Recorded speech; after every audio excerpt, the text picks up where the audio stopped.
I'm gonna be honest with you. I'm pissed off. Yes, I said it like that. Sorry, kids. Dramatic effect, right? Okay. Enough with all the jokes and stuff, but be real with you, authentic here.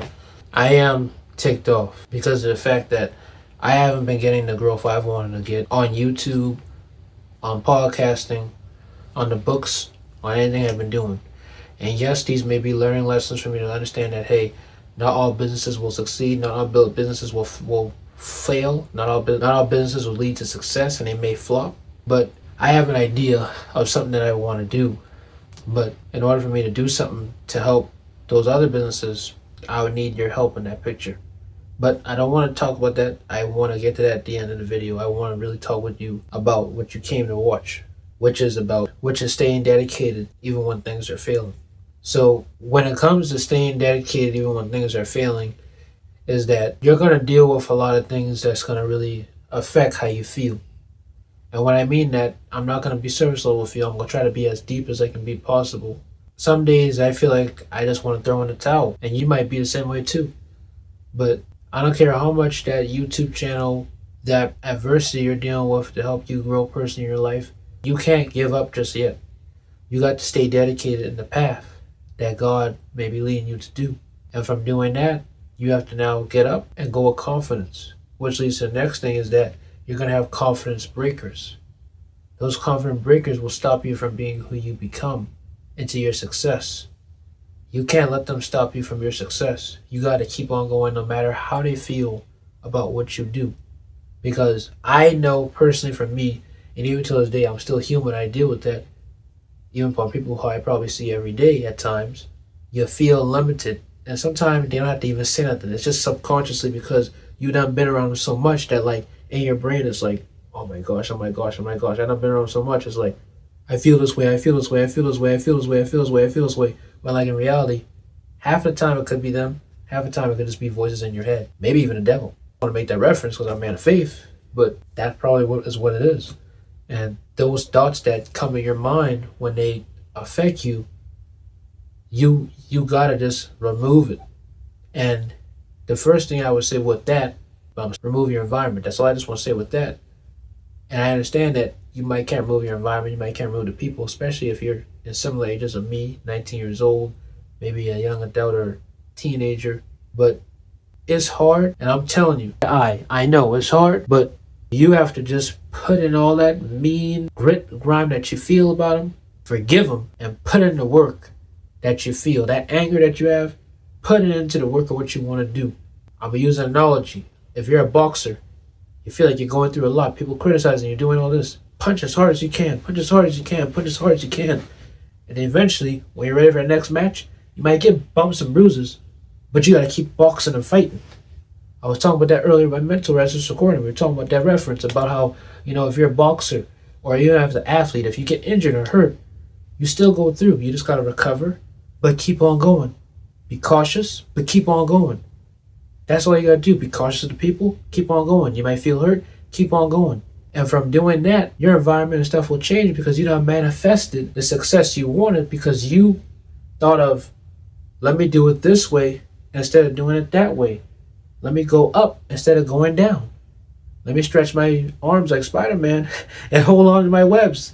Because if I let go, everybody will die. It feels hard, painful, but I gotta keep on going because it will eventually pay off. And then I'll save the people once I stretch myself all the way in.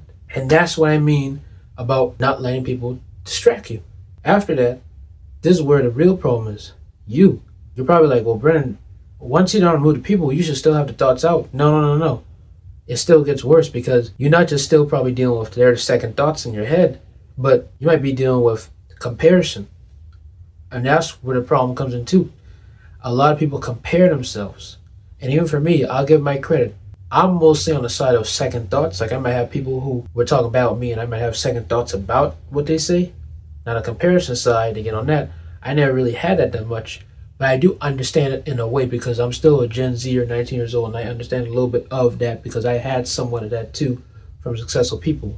And mainly for me, I think it was more about the timing and less about how much money they make because I can care less. Because I can care less about how much money they make as long as I'm motivated and encouraged by doing what I'm doing.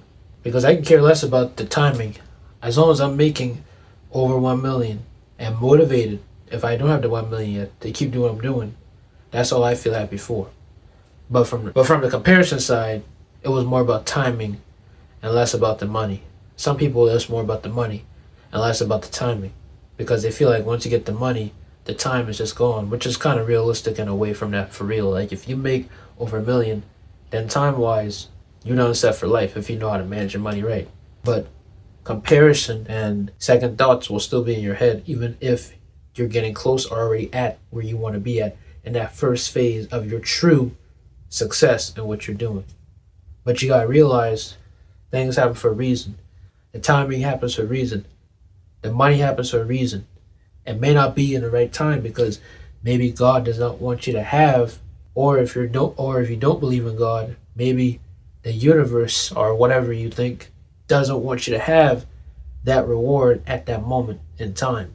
At that moment, commitment and financial knowledge and a lot of help financially and probably even other ways of support, not just emotionally, but through practical terms to help set up your financial future and security in entrepreneurship, creative endeavors, or just being that millionaire you want to be or a successful person you want to be. Because with success, you do get a lot of money. Don't care what it is. If you want to be successful, most successful people make good money. May not in millions, but at least in thousands. Even if you're still in thousands, still covered. But things happen for a reason. And so you may feel like it's not working out the way you want it to get. It may not be the money you want, the timing you want. Even when it comes to personal relationships, maybe not the girlfriend you want, bro, or sister, maybe not the guy you want or you gonna get yet. You may have not got your spouse yet, but the timing will happen right. You may not have the friends that you had before. You might be missing them, but you gotta realize those old friends were putting you down and those new ones will be putting you up, depending on your circumstances. Just be aware of who you surround yourself with. And the last thing I want to say is mentors. The mentors really play a crucial role in helping you stay committed. They can either make or break you. And I know that from personal experience being with mentors. We've had our ups and downs. Mainly it's because of me, because they talk with me. So it's me making the decisions here as a primary person. But with that, you got to realize that whatever they're telling you, you take it in the steps, see if it's practically working, and see if you're happy with doing it. Because sometimes people can say things and don't see the whole picture because they're not really relating with you, but they're looking from a high, mighty top, and you're from a low, low bottom, or vice versa. You looking from a high top, and they're looking from the low point, the more realistic point. That's just my way of seeing it. So I could be wrong in any form of way, but that's just my opinion, how I see it. And when you when you find that balance and that keen sight of where you're at in your journey of purpose and success, you'll be able to, the mentor will be able to talk with you because you and the mentor see the right pinpoint at where you're trying to be at. And so what I'm trying to get here is that from my personal experience, and maybe with you, if you get a mentor, if you have one, don't live up to their expectations. Live up to your own expectations, but take their advice and use it in your own way. Even for me as a content creator, if you're digging this podcast and you see me as a mentor figure, please make sure to subscribe if you're listening to this or watching this, and go check out our free community on Substack, where I give out exclusive behind the scenes content and more advice that I probably wouldn't give on the podcast on there. And the mentor, I'll be able to help you through there. And if you would like me to do one-on-one consultations or calls, coaching calls, whatever, please suggest that down below and comment that. Comment coaching call, all capital, if you think I should coach you one-on-one. But back to the video, the mentor doesn't define you. So you got to stick with what you know is going to go right, but also be practical and make sure that the mentor and you is on the same page, because the mentor can sometimes heal a bandage that you might not see that wound, and vice versa, because that's what the mentor is there for, in my opinion. I feel like they're there more for the practical, while you're there more for the emotional and logical. And practical plays away with logical, but practical and logical are even in their own two definitions. Because practical don't even have logic. Practical can just be common sense, boom. Like if I move my arm, boom, it's gonna punch. Versus logic is like, if I move too much, maybe I might injure myself, I stretch or hyperextend it. Hopefully that's a great analogy. And then emotional is like, I'm tired. I don't want to punch no more. But you might need a punch if you got to still do that workout or whatever it is, I guess. But anyways, I'm in a low point, just like how you're in a low point right now. As it's recording, I'm in a low point. And I'll probably be looking at this video years in the future, probably either laughing or either might still be looking at this as encouragement for myself to know I can't worry about what I want at the timing. I can't worry about what other people may see. And I can't worry about what my mentors may think, which they're not doubting me. They're supportive, but I can't go off all their expectations. But know that the main mentor for me is my Father in Jesus Christ and myself, which is Brendan M. Brown. And so if you dig, like I say, everything I do, please make sure to hit the link tree down below. Check out all my stuff. The link specifically for Substack will be down below. I just want you to follow me on Instagram at InfluencerB. And also, if you would like to support my photography dream that I've been thinking of for about a while now.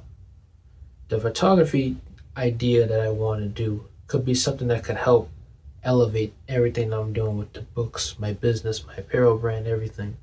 And if you donate right now, even with just $1, that can help out to contribute to what I'm doing. The goal is $5,000, but you don't have to give all that at one time unless you want to. But you don't need to if you don't want to. But if you want to donate, the link specifically for that will be down below as well. And thank you for watching this video. Thank you for watching this episode. My name is Brendan M. Brown. Thank you and goodbye.